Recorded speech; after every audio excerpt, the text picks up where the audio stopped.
Hapon po sa inyo, teacher. Bago natin simulan ang lahat ay pagdikitin ninyo ang inyong mga kamay, inyong managpapaganda at tayo ay mananalangin. Amen. Amen. Bago kayo umuupo ay gusto kong ayusin ninyo ang mga upuan at pulutin ninyo ang mga nakakalat sa inyong upuan.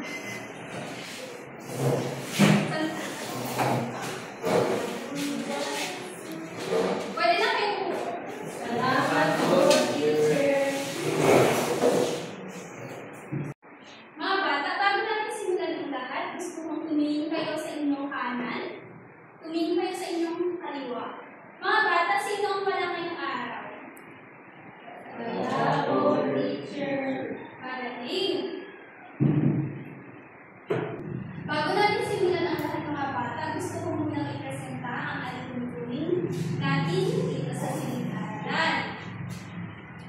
Ang una ay visit perfectly. Kapag nagsasalita ako sa harap ay makinig kayo mabuti. At kapag nagsasalita naman ang inyong kaklase ay makinig kayo. Number 2 ay follow direction. Kapag may binigay akong aktibidad sa inyo ay gawin nyo lang kung ano ang nasa kanyo ko. Be kind. Dapat lagi kayo maging mabait, hindi lang sa akin, kundi pati na rin sa inyong mga klase. At raise your hand kung sasagot kayo ay tataas ng inyong kanang kamay. At kung may pupunta naman kayo sa CR o comfort room ay gagawin nyo lang itong hand sign. And try your best. Kung may opinion kayo na gusto nyo sabihin ay huwag kayo mahihiyang sa dito. Naiintindihan ba nga natin ito mga bata? Oo, teacher. Noong nakarang araw ay may ginawa tayong activity. At sa nakarang araw din ay natutunan nyo kung paano magbahagi ng inyong pag-unawa sa mga bahagi ng tula. Ngayon naman ay may gagawin tayong activity at tatawagin natin ito, itama mo ako. Kapag ang pahayag na tama ay itataas nyo ang kulay puting flag. At kapag mali naman ay itataas nyo ang kulay yellow na flag. At naiintindihan ba ang mga bata? Oo.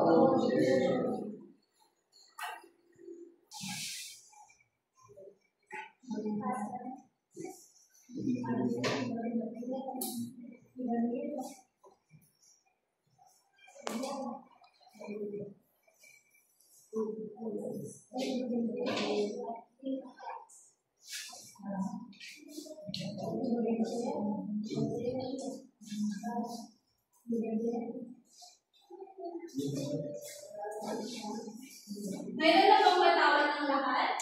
Oo, sir. Ang unang pahayag ay mahalaga na unawain muna ang tula bago maglahad ng mga pangyayari. Sa tingin nyo, ano kaya ang pahayag na ito? 1, 2, 3. Tama. Tama ba ang sagot dito? Oo. Tama. Ang inyong mga sagot ay tama. Ang ikalawang pahayag naman ay mas nagiging malinaw ang kwento kapag gusto at sunod-sunod ang paglalahad. Mga bata, ano kaya sa tingin niyo ang sagot dito? 1, 2, 3. Tama. Okay, tama. Magaling mga bata. Okay, ang panghuling naman ay hindi na kailangan maintindihan ang mensahe ng tula hanggat nakikita ang pangalan. Ano sa tingin niyo ang sagot? Mali po. Mali. Ang inyong mga sagutan ay mali. At ngayon ay napatunayan nila na naintindihan mo ang ating talakayan sa hapon. Ngayon naman ay bigyan natin ang ating sarili ng very good love. Alam niyo ba kung anong very good love? Hindi po, Guro. Okay, gagawin ni teacher ang very good love. At pagkatapos nun ay gagawin ni naman. Ganito ang very good love. Very good, very good, very good. Naintindihan ba mga bata? Opo! Kung ganun ay tumayo kayo lahat at gagawin natin. 1, 2, go. 1, 2, very good, very good, very good.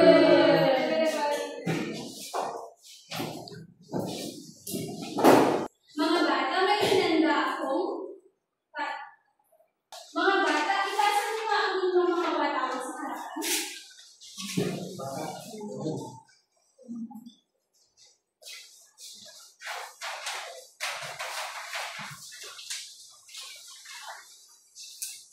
Mga bata, may hinanda akong activity at tatawagin natin ito Andrea.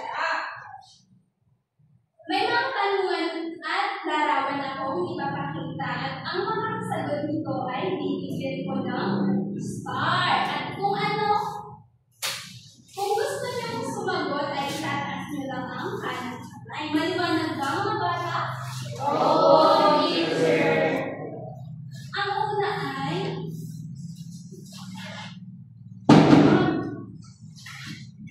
mga bata, anong nakikita niyo sa larawan?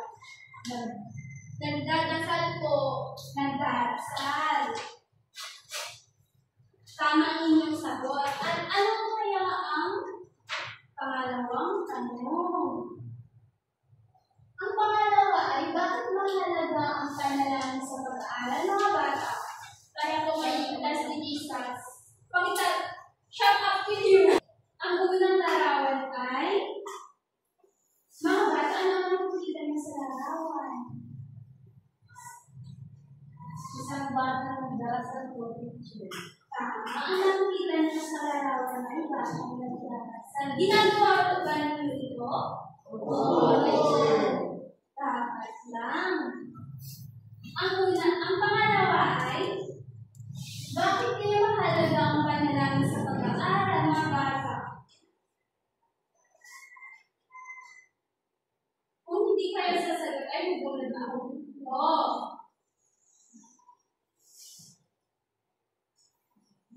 Ang maswerte tatawagin ko ay si Cheryl.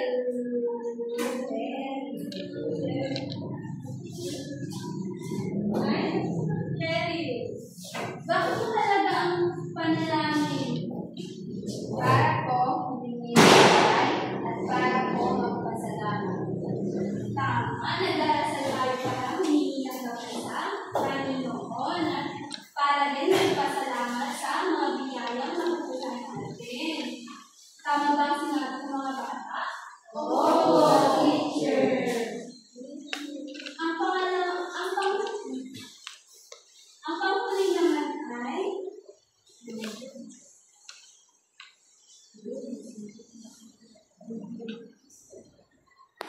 Ang panghuling naman ay may babasahin ako tungkol sa isang tulamang. Ito ay ang tungkol sa ang panalangin ng isang mag-aaral. Mga bata, ano ang pamanggat na sinabi ko kanina? Panalangin ng mag-aaral. Magaling, nakita ko na nakikinig kayo sa akin. Ngayon naman ay bago natin simulan ang lahat, sasabihin ko na ang pamanggat na ating aral ngayon. Ito ay tungkol sa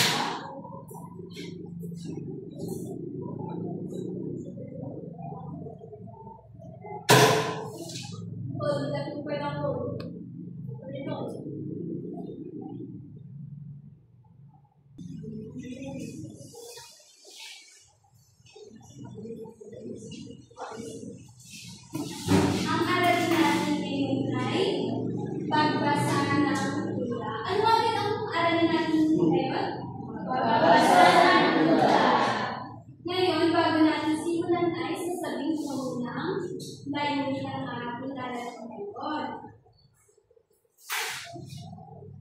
at the end of the lesson ay matututunan niyo kung paano to read word fluency and comprehend text read and also sequence event from the story that we read and infer character traits and meaning of characters in the text read and predict possible ending.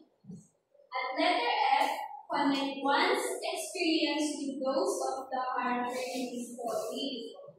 Letter G, identify reasoning for event. Letter H, identifying outcomes for events. And narrate one's of your experience related to school. And lastly, understand the GMRC concept in the text. Naiintindihan ba kung anong layunin natin ngayon, mga bata? Opo! Ngayon, ay gusto nyo ba ulit tayo maglaro? Opo. Opo. Gusto nyo bang maglaro? Hindi na. Opo. Gusto ko. Mga bata, naiintindihan ba ang layunin natin ngayon? Opo. Kung ganun, gusto nyo bang may gawin tayo activity? Opo. Parang wala akong walang narinig si teacher. Gusto nyo ba o hindi? Opo, teacher. Kung gano'n ay may gagawin tayo ulit at ang tawag sa activity natin ay gusto at achieve. Kung tama ang mga pahayag ay itataas ninyo ang inyong mga kamay at sasabihin ang gusto kung tama ang pahayag. At kung mali naman ang pahayag, ang sasabihin nyo ay achieve. Maliwanag ba mga bata kung ano ang panyo natin?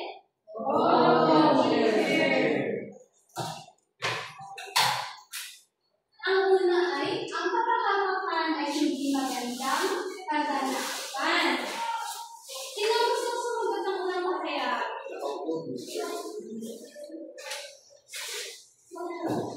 Ano ang sagot? Gusto. Ang gusto? Opo. Tingnan natin kung tama. Bakit? Tama nga ba ang sagot niya? Tingnan nga natin. Ang sagot ay gusto. Ngayon kunin mo ang iyong star.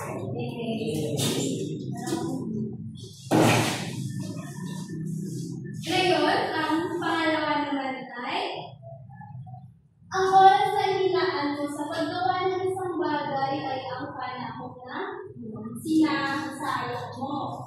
Ang pahayag ba ay tama o hindi? Sino gusto sumagot? Gusto. Tama nga ba ang sagot na gusto? Tignan niya natin.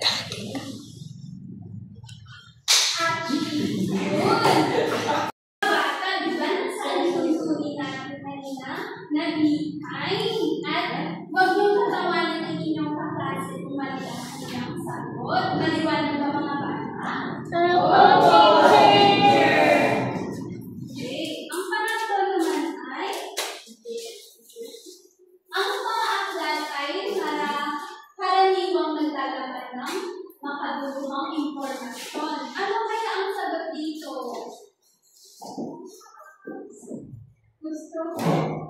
Gusto nga ba ang tamang sagot dito? Tignan nga natin. Gusto nga. Ang sinabi niya kanina ay tama.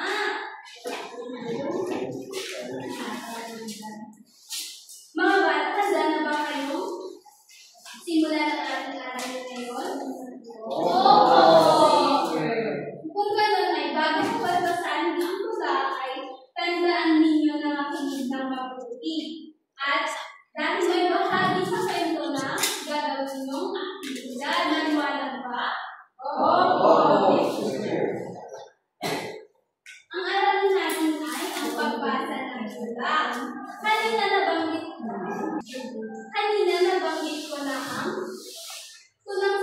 ang tulang babasahin ko ay ang Panalangin ng isang mag-aaral.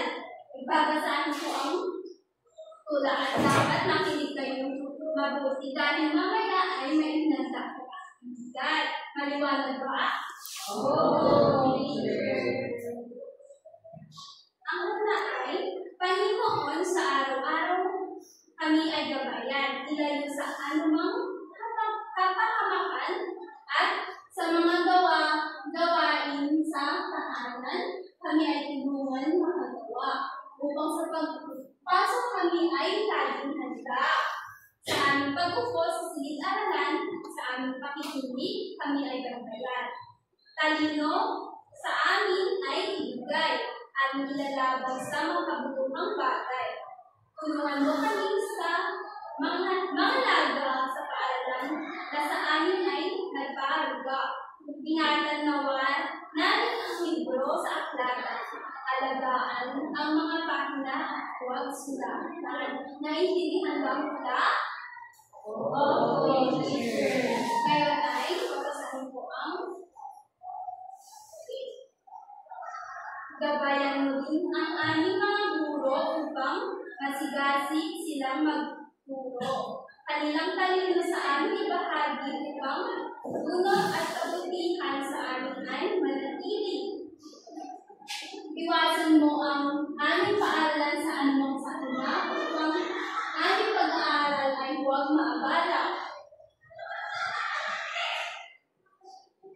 Mga katulong sa paaralan ay pag-ingatan sa karamdaman at kapahamakan. Sila ay bantayan at salamat sa lahat aming Panginoon.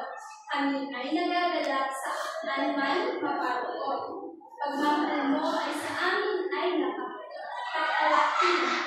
Aming puso ay puno ng ligaya, araw at gabi.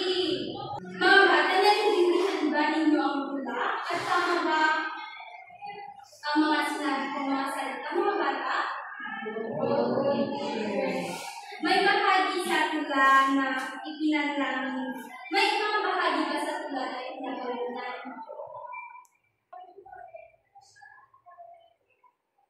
May mga bata, may bahagi ba sa tula na ipinapanalangin din ninyo?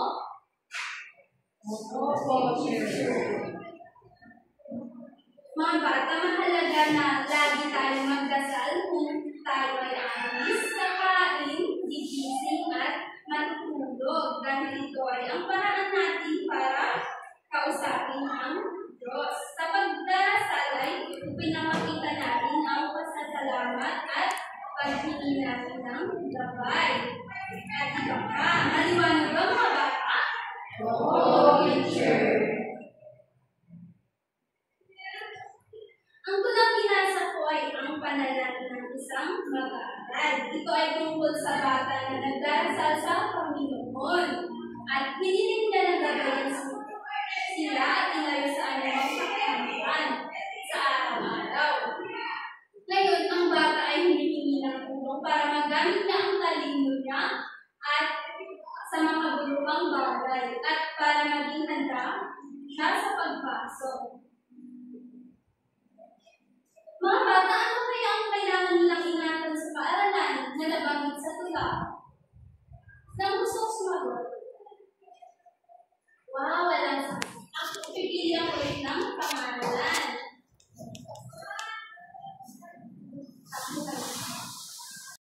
Mga bata, ano ang dalawang bagay na kailangan nilang ingatan sa paaralan na nabanggit kanina sa tula? Sino gusto sumagot? Kung walang sasagot ay pipilihan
para hindi masira ang mga gamit. Tama mga bata, kailangan natin na ingatan ang ating mga aklat at iba pang gamit.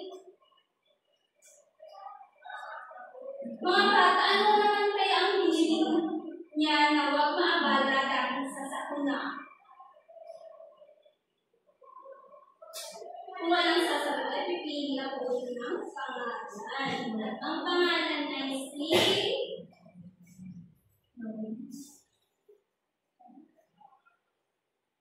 Emmanuel. Pwede kumain na po sumayo sa rutin ng tanong ni teacher.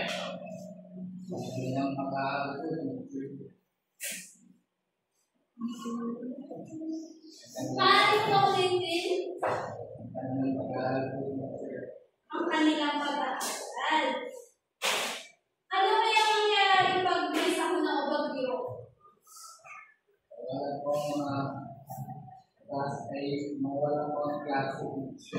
Mawawala ang klase. Pwede ka naman po, Emmanuel. Ang very good.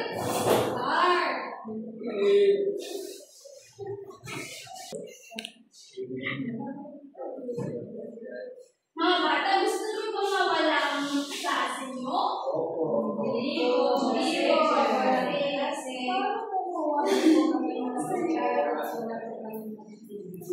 Mga bata, kung may sakuna ay masususpend ang ating klase. Ngayon, gusto nyo bang maging masuspend ang klase ninyo? Opo! Bakit opo, mga bata? Para walang klase. Kapag walang klase, di ba, wala kayong matutunan? Mamingin ka rin.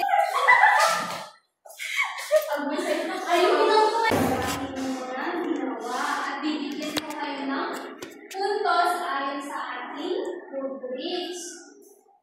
Bibigyan muna natin ng puntos ang unang grupo. Ang kanilang unang grupo, ano yung i-denomi? Nagdarasal. Bibigyan ko kayo ng dahil gusto ninyo iginuhit ay bibigyan ko kayo ng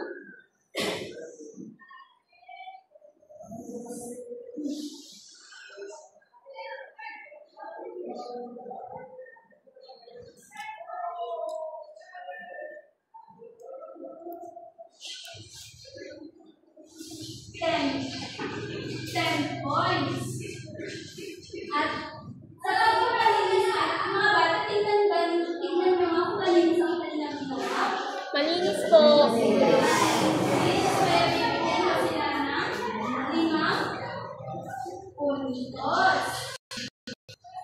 Nakakalina na hindi nakikita kaya bibigyan ko kayo ng 4 points. 4 na puntos.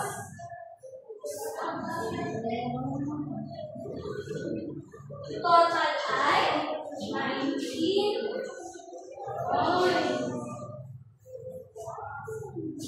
Mga bata, gusto nyo ba inyong ginawa? Opo. Kaya bibigyan ko kayo ng 10 puntos. Ang pagkamalinis ay parang hindi malinis ang inyong ginawa dito dahil may kamali. Kaya bibigyan ko kayo ng 4 na. Kanina nakikita ko kanina na hindi nakikipagtulungan si Emerald. Kaya bibigyan ko kayo ng 4 na puntos. Na ang total ay 18 points. At ang nanalo sa gawa natin Sali. ay unang grupo. Pwede ba tayo ang pangalawang grupo at bigyan ng palakpak ang unang grupo? Okay ng palakpak sa pangalawang grupo.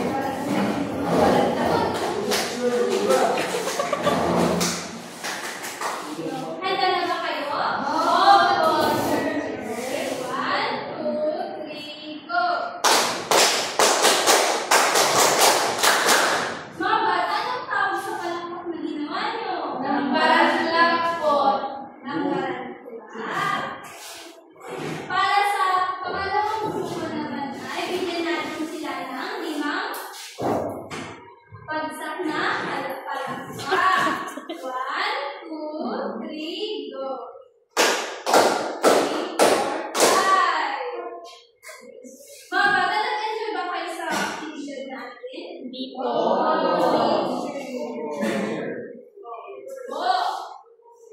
Ngayon ay, gusto niyo ba ulit tayo may aktibidad pala akong ginawa. At tatawagin natin ito na Chandu kung Bata. May tanong ba sa pangalan ng aktibidad natin? Cesar, ano yun? Ano pong meaning niyan, teacher? Ang ibig sabihin nito ay pangalan ko sasagutin ko. Nasagutan ko na ba? Anong klaseng salita po yan?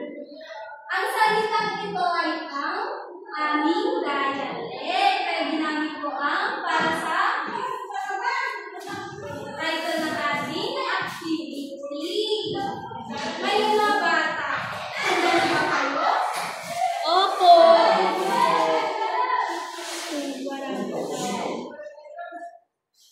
Mga bata, kanina nabanggit ko sa tula na humingi sila ng tulong para sa gawain ng bahay. Kung kayo ang hihiling, ano naman ang hihilingin ninyo? Kukulat tayo ng pangalan. Teacher, I want to answer. Pero sabi ko, pero ang title ng activity natin ay kumpatan mo.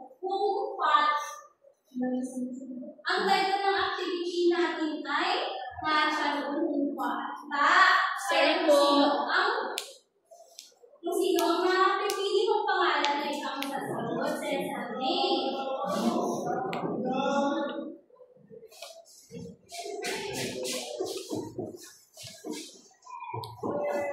Ang napili mong pangalan ay si Emerald. Okay. Emerald, ang tanong ko ay, ano ang gusto mong piliin? Paglilinis ng bahay. Paglilinis ng bahay. Bakit gusto mong pumili na tulungan ka sa paglilinis ng bahay?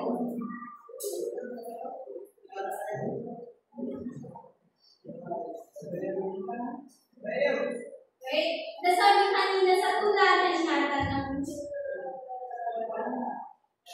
ang libro.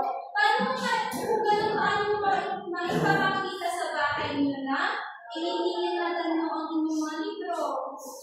Naipapakita ko po na ingatan ko ang libro sa aming bahay kapag di ko po ito sinusulatan at sinasila.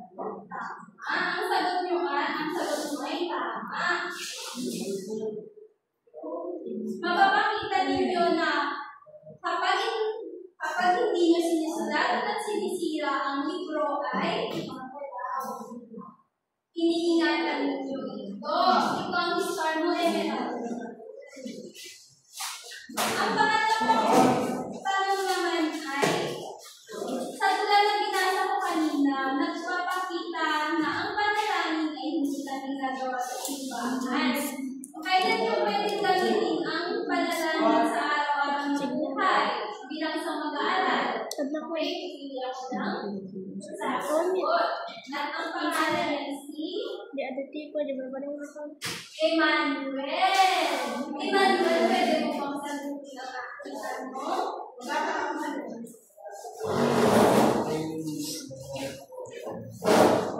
Emmanuel, ano? Hindi mo narinig. Ang tanong ko kanina ay hindi lang sa simbahan natin pwede gamitin ang panalangin. Kailan ka lang natin nalangin, Emmanuel? Bukod sa bago matulog. Ano pa? Ikaw ang reward mo na. Teacher, bakit wala po akong reward? Kasi Cesar, hindi ka sumagot kanina. Sumagot po ako. Kung gusto mong sumagot ay dapat makikita ang iyong pangalan. Piliin mo po. I'm sure.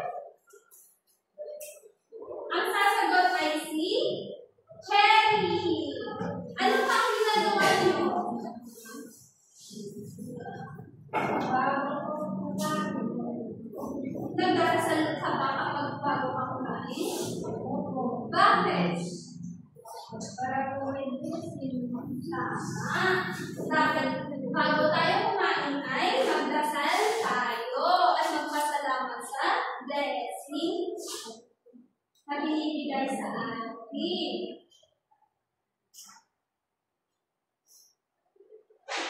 Nag-discuss.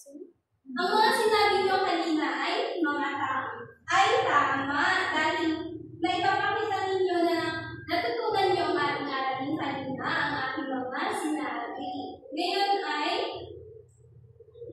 gusto niyo mo pa bang maglaro mga bata? May handa ako ulit.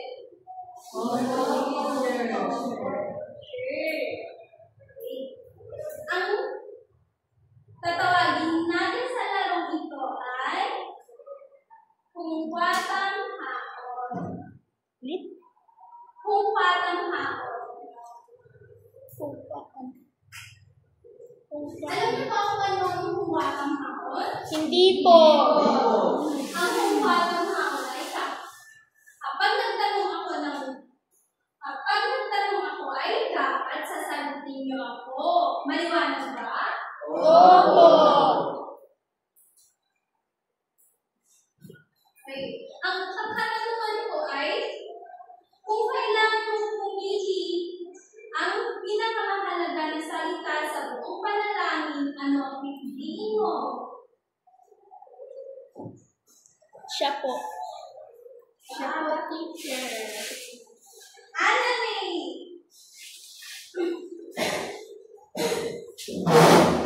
Gabay po at talino. Uy, ako kayo.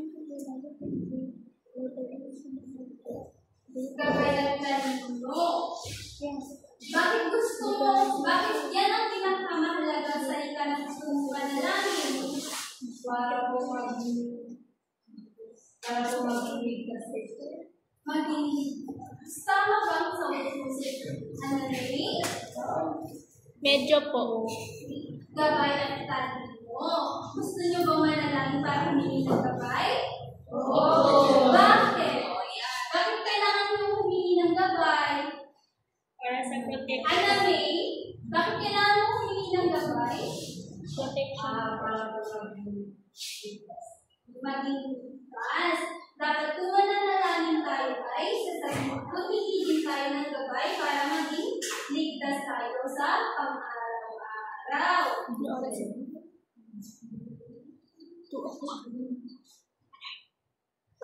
Ang mga sinabi niyo ay tama. Ang tula ay ang panalangin na isang mag-aaral ay nagbigay sa atin ng aral tulad ito ang tulay upang humingi ng tulong, magpakita ng pagbalang at pagsasalamat sa lumikha sa atin. Ngayon ay, naiintindihan niyo ba ang aralin natin mga bata? Opo. Kung gano'n, para malaman mo kung naiintindihan niyo talaga ang aralin natin ngayon ay may hinanda akong pagsusulit. Mga bata, ilabas ninyo ang inyong kwaderno at dyan nyo isusulat ang gawain nyo. Maliwanag ba?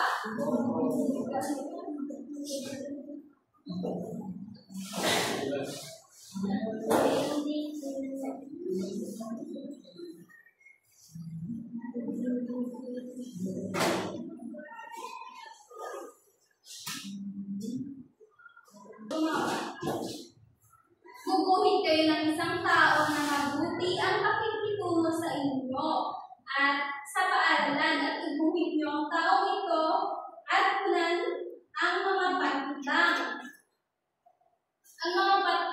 At maaari kang humingi ng tulong sa gusto mong sabihin sa iyong panalangin para sa taong ito. Okay.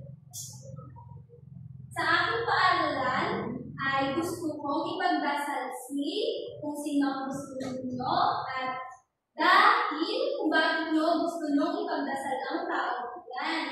Maliwanag ba? Opo. Pwede nyo nang simulan. Mga bata, tapos na ba? Opo, teacher. Okay. Kung tapos na, kung ang nasa likod ay ipapasa sa harap at kapag nakapagbilang ako ng 3, lahat ng inyong inyong kwaderno ay nasa gitna. Isa, dalawa, tatlo.